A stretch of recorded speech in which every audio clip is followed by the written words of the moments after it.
Hey guys, in this video I will show you how to use Tap Pay with Cash App. Alright, so let's begin. Before you get started, you'll need to have a Cash App card.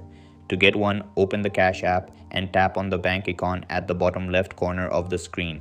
At the top of the page, you should see an option to get your free debit card. Tap on it and follow the instructions to order your Cash App card. Once you receive your card, you'll need to activate it before you can add it to your digital wallet. After activating your Cash App card, take your phone and open the Wallet app. Open Google Wallet if you have Android and open Apple Wallet if you have iPhone. Once you're in the Wallet app, tap on the plus sign at the top of the screen to add a new card. From the available options, select debit or credit card. Since your Cash App card is a debit card, select continue and follow the instructions provided on your screen. Once you have your physical Cash App card, hold it near the back of your iPhone. Your phone should detect the card using NFC, allowing you to add it to Apple Wallet. After your Cash App card has been successfully added to Apple Wallet, you can use it for contactless payments with Tap to Pay, just like you would with any other card in your digital wallet. And that's it. So that's basically how you can use Tap Pay with Cash App. So that's all for this video.